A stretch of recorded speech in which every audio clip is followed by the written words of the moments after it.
All right, we're going to start our next reel out. It's called How to Steal a Dog.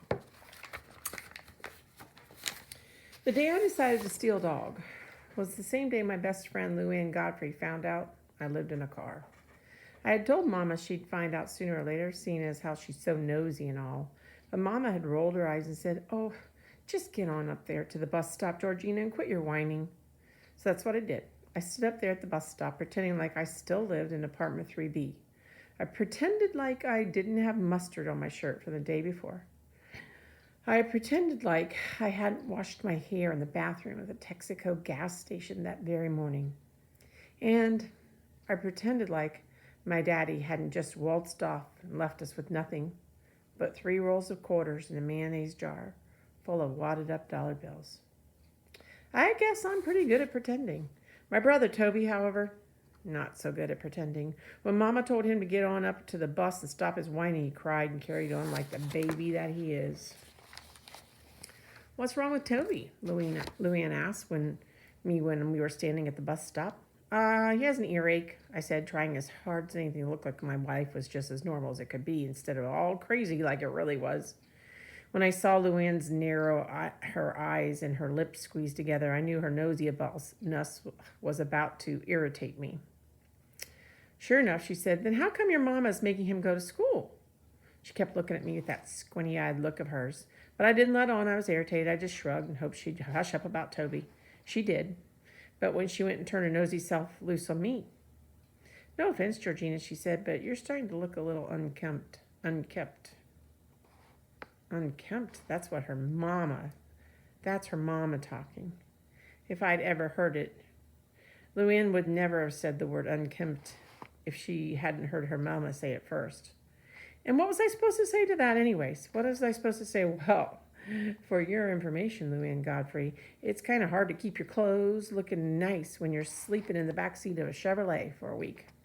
Or maybe I was supposed to say, "I know, Luann, but my hairbrush got tossed out in that pile of stuff that Mr. Dieter left on the sidewalk when he kicked us out of our apartment." And then Luann would say, "Well, why'd Mr. Dieter do that?" And I'd say, "'Cause 3 rolls of quarters and a mayonnaise jar full of wadded one-up dollar bills doesn't pay the rent, Luann." But I didn't say anything.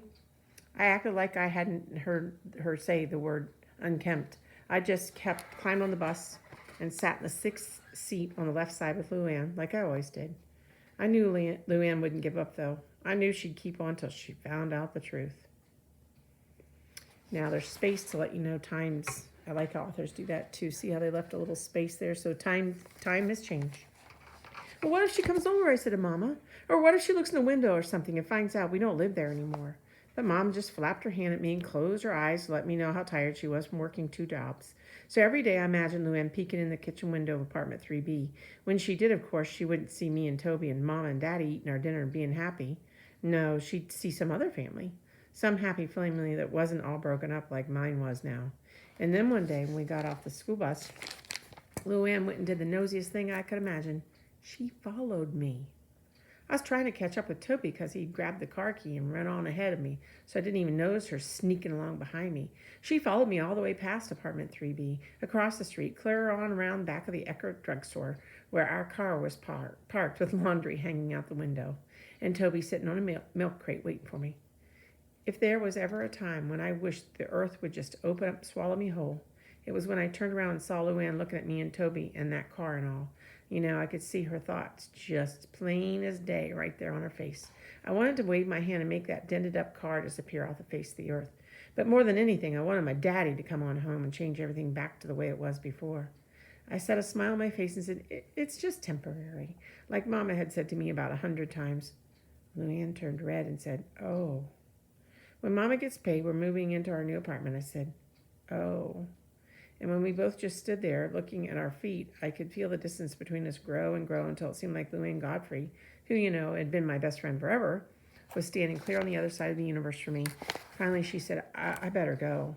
But she didn't. She just stood there. I squeezed my eyes shut and told myself not to look pitiful. And for heaven's sakes, don't cry. And then, of course, Toby had to go and make everything worse by saying, "Mama left a note. She's working late, so we're supposed to eat that macaroni that's in the cooler."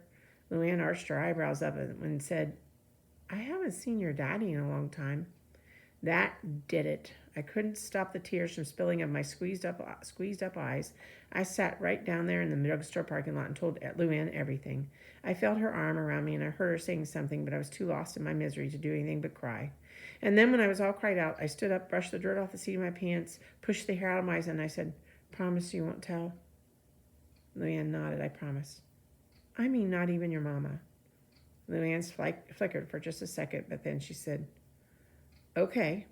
I crooked my pinky finger in the air and waited for her to crook hers to give me our pinky promise. But she hesitated. I stamped my foot, jabbed my pinky at her. Finally, she crooked her pinky around mine and we shook. "I better go," she said. I watched her hurry across the parking lot, then glanced back at me before disappearing around the corner of the drugstore. "You know, I hate that macaroni," Toby said from his seat on the milk crate. It was just like him to not even give me a minute to wallow in my misery. I stomped around to the back of the car, kicked the cooler, sending it toppling on its side. Ice and water and plastic containers spilled out on the parking lot. "Me too," I said. Then I climbed in the back seat of the car and I waited for Mama to come back. More time has passed. Excuse me. It was way past dark when I heard Mama's shoes clicking on the asphalt as she made her way toward the car. I sat up and looked out the window. Even in the dim glow of the streetlights, I could see her tired, sad look. You know, part of me wanted to stay put and just go on back to sleep and leave her be, but another part of me wanted to get out and have my say, which is what I did. Mama jumped when I opened the door. "What in the world are you doing awake, Georgina?" She said. "I hate this," I said. "I don't want to do this anymore." I pushed the car door shut softly so Toby wouldn't wake up. Then I turned back to Mama and said, "You got to do something. You got to find us a place to live, a real place, not a car." Mama reached out like she was going to touch me, so I jerked away. She dropped her hand to her side like it was heavy as cement. Then she let out a whoosh of breath that blew her hair off her forehead. "I'm trying," she said. "How are you trying?" She tossed her purse through the car window into the front seat. "I just am, okay, Georgina?" "But how?" "I'm working 2 jobs. What else do you want me to do?" "I want you to find us a place to live." I stomped away from her and then whirled back around. "This is all your fault." She stormed over and grabbed me by the shoulders. "It takes money to get a place." She gave me a little shake when she said the word money. "I'm trying to save up, okay?" she said. She let go of me and leaned against the car. "How much money do we need?" I said.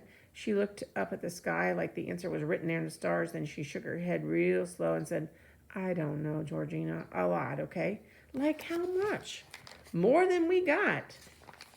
We both just stood there in the dark and listened to the crickets from the vacant lot next door.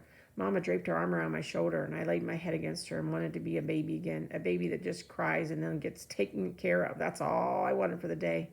Finally, I asked her the same question I asked her about 1,000,000 times already. "Why did Daddy leave?" I felt her whole body go limp. "I wish I knew." She brushed my hair out of my eyes. "She just got tired of it all, I reckon," she said. "Tired of what?"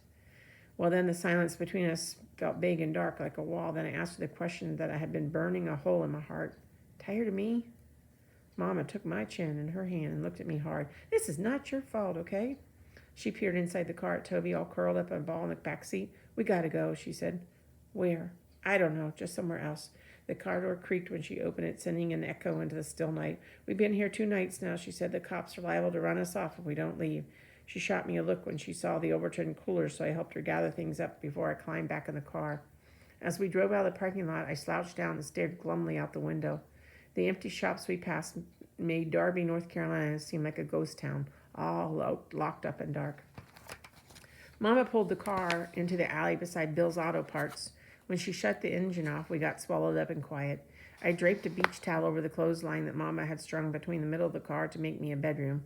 I could picture Luann snuggled in her pink and white quilt with her stuffed animals lined up along the wall beside her, and her gymnastic ribbons taped on her headboard, and I sure felt sorry for myself.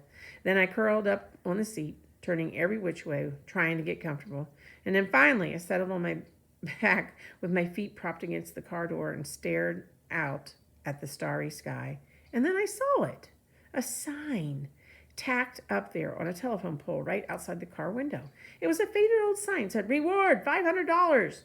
And under that was a picture of a bug-eyed little dog with its tongue hanging out. And then under that it said, "Have you seen me? My name is Misty." $500? Who in the world would pay $500 for that little old dog? "Mama," I whispered through my beach towel wall. Mama rustled some in the front seat.